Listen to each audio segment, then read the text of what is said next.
Boney Mr.Wiggles. Boney Mr.Wiggles is what happens when a toy animates itself, similar to that one popular animated film. Spend enough time and love and energy of the right type, and the toy will come to life. But it takes a special kind of energy for this to happen. Boney Mr.Wiggles' original owner, Teresa, was one such person. The woman, when she was a young girl, was determined to be a developing medium. When you think about the term medium, you'd probably think of those people who can talk to the dead. Pretty close, but not quite. Mediums are those rather unlucky humans who are more likely to attract such creatures to themselves. This is due to the unique theta waves they radiate. It's like casting out a baited fishing line into water. To monsters it screams food. To humans it generally causes unease and a feeling of strangeness.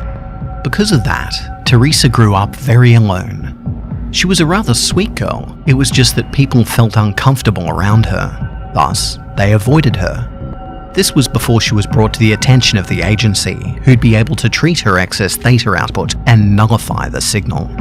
Teresa was rather lucky that all she got was Mr. Wiggles. In her isolation and yearning for a friend, she drew in something that latched on to one of her toys. A stuffed snake-like thing that her father had made for her. And like most kids, she didn't think it was odd that Mr. Wiggles could move, make sounds and hug her. She had her friend and her parents, being busy, just believed that the lonely girl had made an imaginary friend, especially one that liked to hug her and listen to all her troubles. Young Teresa didn't notice herself getting weaker and weaker, that she had to sleep more and eat more food than was expected for a young girl.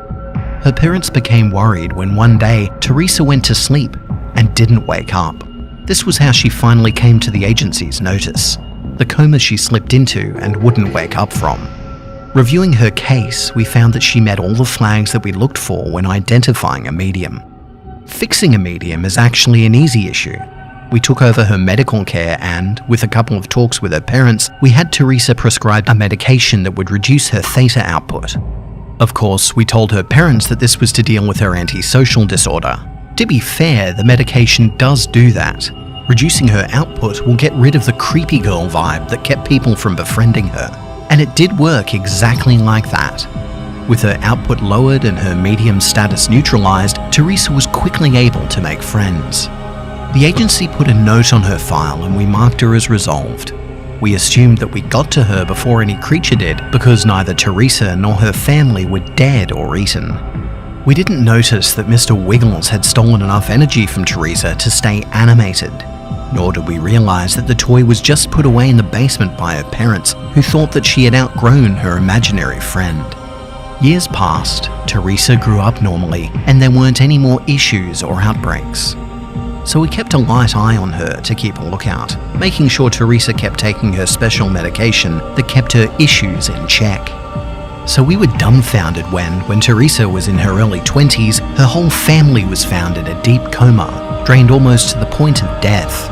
They'd gone missing for a few days, and while some people assumed they went on a family vacation, a week without updates or social media posts attracted concern. Their friends and families filed a missing persons report. Because Teresa was already in the system, the missing persons report raised a flag, so the agency was able to interfere and investigate the matter. Entering her home, we found the scent of spoiled milk and a fungus that spread across all the walls leading to the basement.